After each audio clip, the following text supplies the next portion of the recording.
Hello and welcome viewer, আমি আনিসুর রহমান আনিস আবারও একটি ইম্পর্টেন্ট বিষয় নিয়ে কথা বলার জন্য আপনাদের সামনে এসেছি।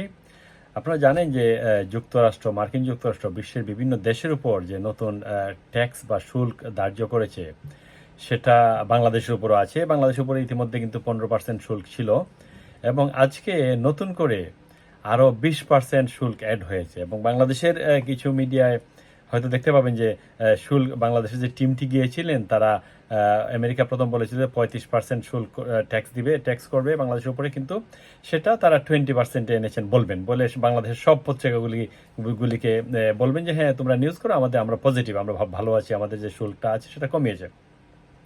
আপনারা জানেন যে বাংলাদেশের বিভিন্ন garments factory, garments export and other যে এক্সপোর্টগুলি আছে সেগুলির উপর বাংলাদেশের আমেরিকার 15% ট্যাক্স ছিল। গত কিছুদিন ধরেই ডোনাল্ড ট্রাম্প আসার পর থেকেই কিন্তু এই ট্যাক্স বৃদ্ধি 40%, 50% বিভিন্ন দেশের উপর বিভিন্ন হারে, স্পেশালি কানাডার উপর তাদের খড়গ চাপিয়েছে।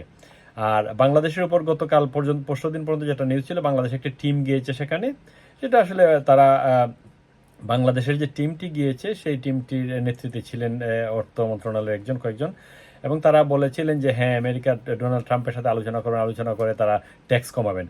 কিন্তু দেখা গেল শেষ পর্যন্ত ঘোড়ার ডিম মানে অশ্ব ডিম বানিয়ে আসছেন তারা। তার মানে আগের 15% ট্যাক্স ছিল, আবার নতুন করে 20% ট্যাক্স হয়েছে। তো সর্বমোট ট্যাক্স বাংলাদেশের উপরে যে ট্যাক্স পড়েছে সেটা হলো যে 35% ট্যাক্স। তার মানে আপনি যা কিছু রপ্তানি করেন, স্পেশালি গার্মেন্টস রপ্তানি, 35% ট্যাক্স পে করতে হবে যদি আপনি এই 5 আগস্টের পরে, তার মানে এখন যে শিফটমেন্টটি হবে সেই শিফটমেন্টটি যদি 7 আগস্টের মধ্যে যদি পৌঁছে যায়, তাহলে আমেরিকা পৌঁছে, তাহলে সেটা 35%-এর আগের পার্সেন্টেজে থাকবে।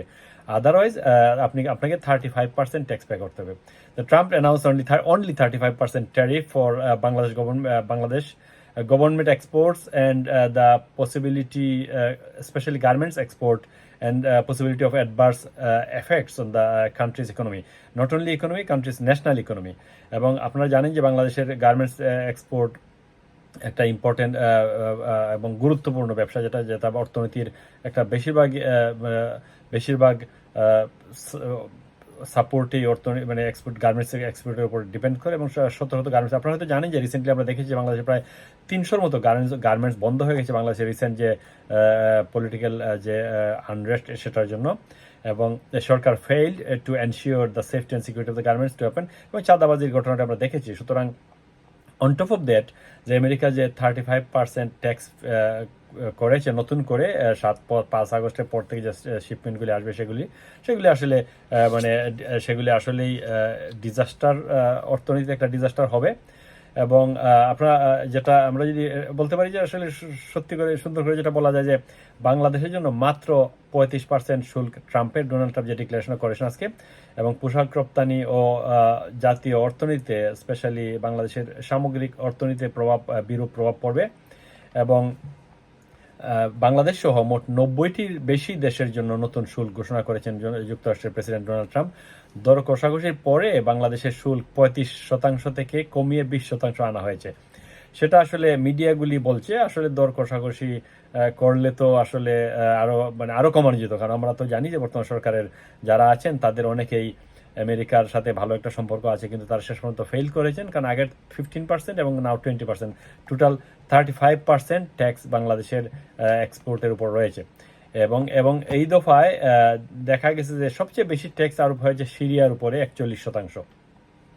এর আগে থেকেই যুক্তরাষ্ট্র বাংলাদেশের পণ্যের উপর গড়ে 15% শুল্ক রয়েছে, এখন নতুন করে আরো 20% শুল্ক যোগ হতে যাচ্ছে। এর সঙ্গে নতুন করে যোগ হওয়ার পরে দেখা যায় 35% ট্যাক্স পে করতে হবে বাংলাদেশের কোনো পণ্য যদি রপ্তানি করতে। শুধু তাই নয়, আমেরিকার সাথে আরো চুক্তি করতে হয়েছে যে আমেরিকার কি কি জিনিস বাংলাদেশ আনবে।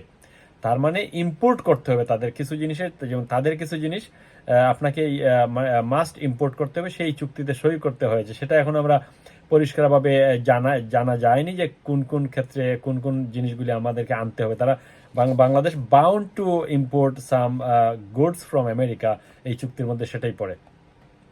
এবং যেটা হোয়াইট হাউসের নির্বাহী আদেশে যেটা করা হয়েছে যে কানাডার জন্য আসলে খড়গ যেটা হচ্ছে কানাডার যে শুল্ক নতুন শুল্ক যেটা সেটা কিন্তু কয়েক ঘন্টার মধ্যে উইদিন ইমিডিয়েট এফেক্ট সেটা শুরু হয়েছে। এবং আমেরিকান শুল্ক যেটা বলছেন যে বাংলাদেশের দেখবেন কালকে সব পত্রিকাগুলি দিয়ে দেবে যে হ্যাঁ শুল্ক কমেছে। নো, এটা হচ্ছে বাংলাদেশের মানুষের মুখে মূলা ঝোলানোর জন্য সেই জিনিসটা নিউজগুলি করানো হবে সরকারের পক্ষ থেকে। কারণ হচ্ছে যে 15% এবং 20%, মোট 15% এবং 20%, টোটাল 35%। এবং এই প্রথম কিন্তু বলা হয়েছিল 35% করে, 35% এবং 15% 50%। সুতরাং সেটা থেকে একটা নিষ্কৃতি পাওয়া গেছে যে অ্যাটলিস্ট আমরা এতটা না, 50% না, আমরা 35% পে করব।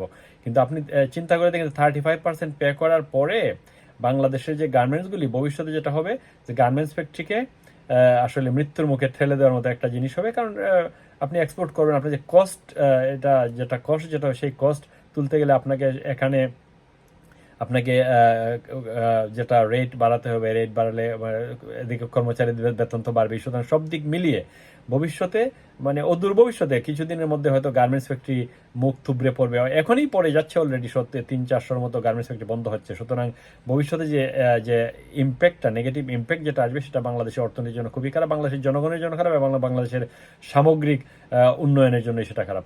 এর মধ্যে যেটা মার্কিন শুল্ক ব্যবস্থার যে জিনিসটা বলা হয়েছে, আগে বলা হয়েছিল 1 আগস্টের মাঝে চুক্তি না হলে শুল্ক কার্যকর হবে, কিন্তু এখন 90টির বেশি দেশের জন্য নতুন পারস্পরিক শুল্ক আগামী 7 দিনের মধ্যে চালু হবে। আগামী 7ই আগস্টের মধ্যে যেসব পণ্য জাহাজে তোলা হবে অথবা ইতিমধ্যে পথে আছে, সেগুলি আগামী 5ই অক্টোবরের মধ্যে যুক্তরাষ্ট্রে পৌঁছলে নতুন শুল্কের উপর প্রযোজ্য হবে না। বাংলাদেশের আমরা দেখেছি যে আজকের এই নিউজটির পরেই বাংলাদেশের অন্তর্বর্তী সরকারের উপদেষ্টার ফ্রেশ উইংস থেকে বলা হয়েছে যে ডোনাল্ড ট্রাম্প আজ 70টি দেশ থেকে আমদানির উপর শুল্ক আরোপ ঘোষণা করেছেন, যা কোনো ক্ষেত্রে 41%। মানে আমাদেরটা হয়েছে সেটাকে ঢাকার জন্য বলছেন যে কোনো ক্ষেত্রে 41%। আরে ভাই, 41% হোক আর 50% হোক, তুমি কি অ্যাচিভ করতে পেরেছো সেটা বলো মানুষদের কাছে। এবং যুক্তরাজ্যের সঙ্গে বাণিজ্য চুক্তির জন্য 1 আগস্ট সময়সীমা ধার্য করা ছিল, তার ঠিক আগেই এই ঘোষণা আসলে আপনারা হয়তো জেনেছিলেন যে আমরা গত কয়েকদিন আগে দেখেছি যে বাংলাদেশের যে টিমটি গিয়েছে গত পরশুদিন থেকে, তারা বলেছিল যে হ্যাঁ 1 আগস্ট আলোচনা হবে, আলোচনা সেটা কমানো হবে। কিন্তু 1 আগস্টের আগেই কিন্তু সেই ডিসিশন হয়ে গেছে।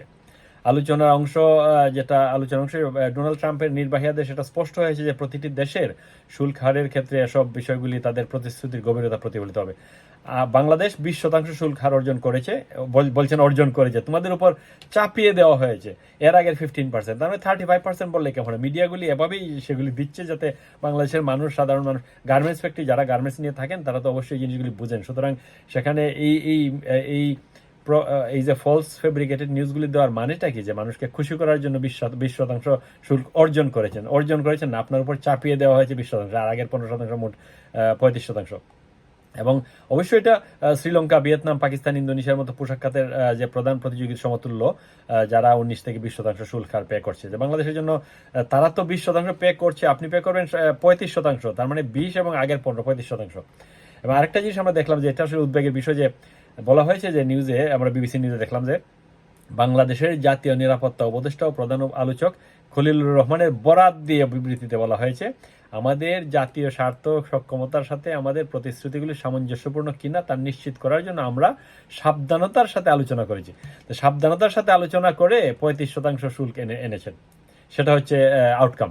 এনিওয়ে, নতুন শুল্কের আপনারা জানেন যে পৃথিবীর বিভিন্ন দেশে আমেরিকা নতুন শুল্ক ধার্য করে, যেটা এশিয়ার দেশগুলোর উপর বড় আঘাত হেনেছে। 1 আগস্টের আগে যুক্তরাষ্ট্রের সঙ্গে চুক্তি করতে না পারা দেশগুলো এখন উচ্চ আমদানি করের মুখোমুখি হতে যাচ্ছে। আসলে যদি 1 আগস্টের আগে যারা চুক্তি করেনি, তারা উচ্চ শুল্ক হারের ঝুঁকিতে পড়বে। এবং এই অঞ্চলের সবচেয়ে বড় বাণিজ্যিক অংশীদার ভারত এবং তাইওয়ান, এই দুই দেশ যথাক্রমে 25% এবং 20% শুল্কের আওতায় পড়েছে। এবং দক্ষিণ পূর্ব এশিয়ার স্থল বেষ্টিত দেশ লাওসের ক্ষেত্রে নির্ধারিত হয়েছে দ্বিতীয় সর্বোচ্চ শুল্ক 40%।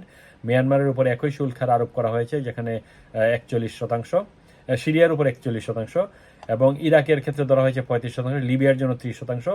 এবং এভাবে যে তালিকাগুলি জাপান, দক্ষিণ কোরিয়া, ভিয়েতনাম, ইন্দোনেশিয়া, ফিলিপাইন, এদের উপর আরোপিত শুল্ক হার 15 থেকে 20%-এর মধ্যে রয়েছে। হোয়াইট হাউসের ওয়েবসাইটে প্রকাশিত তথ্য অনুযায়ী ট্রাম্পের নতুন শুল্ক হার এরকম: 10% ব্রাজিল, ফকল্যান্ড দ্বীপপুঞ্জ, যুক্তরাজ্য এবং নির্বাহী দেশে তালিকাভুক্ত নয় এমন অন্যান্য দেশ। 15% আফগানিস্তান, অ্যাঙ্গোলা, বলিভিয়া, বোতসুয়ানা সহ আরও কিছু দেশ। তারপর 18% Nicaragua, 19% Cambodia, Indonesia, Malaysia, Pakistan, Philippines, 20% Bangladesh, Sri Lanka, Thailand, Taiwan, Vietnam, 25% Brunei, Bharat, Kazakhstan, Moldova, Tunisia, 30% Algeria, Bosnia, Herzegovina, Libya, দক্ষিণ আফ্রিকা, 35% ইরাক এবং সার্বিয়া, 39% সুইজারল্যান্ড, 40% লাওস এবং মিয়ানমার, এবং 41% সিরিয়া। এখন আমরা লিস্ট দেখে আমাদের লাভ নেই, আমাদের লাভ হচ্ছে যে আমরা দেখবো যে আমরা কত পার্সেন্টে এসছি। আমরা দেখা যায় এসছি টোটাল 35%-এ। তো 35% ট্যাক্স নিয়ে যে প্রধান উপদেষ্টার যে প্রধান উপদেষ্টার নিরাপত্তা অ্যাডভাইজার যে খলিলুর রহমান সাহেব, উনি গাট্টি গুল করে উনি বাংলাদেশে এসেছেন 35% ট্যাক্স নিয়ে। দেখা যাক গার্মেন্টসগুলি কতদিন চলে, এবং গার্মেন্টসগুলি চলার জন্য তারা তো they are not ensure the safety and security to open the garments factory. আমরা দেখেছি যে গার্মেন্টস ফ্যাক্টরিতে চাঁদাবাজির যে নমুনা, ইভেন কোনো দলের পক্ষ থেকে টেলিফোন করে দলের ইউনিয়ন পর্যায়ে, থানা পর্যায়ের জন্য তার একজন গার্মেন্টস মালিককে টেলিফোন করে বলছেন গার্মেন্টস কি জ্বালিয়ে দেবো নাকি পুড়িয়ে দেবো না, এমন নিউজ আমরা দেখছি। সুতরাং এক্ষেত্রে এক হচ্ছে বাংলাদেশের আভ্যন্তরীণ যে প্রেশার, থ্রেট, পলিটিক্যাল পার্টির যে চাঁদাবাজির যে নমুনা, যে গার্মেন্টস ফ্যাক্টরি জ্বালিয়ে দেওয়া, সরকারের পক্ষ থেকে সাপোর্ট না দেওয়া, বন্ধ করে দেওয়ার যে নমুনা একদিকে, আরেকদিকে 35% ট্যাক্স। এক্ষেত্রে দেখা যাক শেষ সময়ে বাংলাদেশের গার্মেন্টস, যে বাংলাদেশের পৃথিবীর দ্বিতীয় বৃহত্তম গার্মেন্টস এক্সপোর্ট কান্ট্রি বাংলাদেশ, এরপরে দেখা যাক কয় নাম্বারে যায়, এবং সে ব্যাপারে যদি সরকার সহ সুশীলরা তো এখন কথা বলছেন না, সরকারের পক্ষ থেকে যদি সঠিক সুনির্দিষ্ট কোনো উদ্যোগ নেওয়া না হয়, তাহলে গার্মেন্টস ফ্যাক্টরি তো রসাতলে যাবে, সেটাই স্বাভাবিক। আর আমেরিকাকে 35% ট্যাক্স দিয়ে একটা শার্ট, যে শার্টের দাম ছিল $5, সেই শার্টের আপনি ট্যাক্স দিতে হবে 35%, শুধু সেটার দাম হতে হবে $8 বা $10। মানে সেই শুধু দামটা দাঁড়াবে গ্রাউন্ড লেভেল দামটা দাঁড়াবে ট্যাক্স সহ আপনার $5-এরটা মানে $8.5 বা $9। সুতরাং কত টাকা বিক্রি করলে টোটাল কস্ট এক্সপোর্ট ইম্পোর্ট হবে। এটা আসলে আমি অর্থনীতির ছাত্র না, অর্থনীতির স্টুডেন্ট না আমি, এরপরেও মোটামুটি যেটা বুঝি আর কি, তার অর্থনীতিবিদরা বুঝবেন সেটা। সুতরাং দেখা যাক বাংলাদেশের গার্মেন্টস ইন্ডাস্ট্রি কই যায় আমেরিকার 35% ট্যাক্স উপরে। বিওর, আমার ভিডিওটি যদি ভালো লাগে please subscribe my YouTube channel আনিস্পিক। ধন্যবাদ সবাইকে।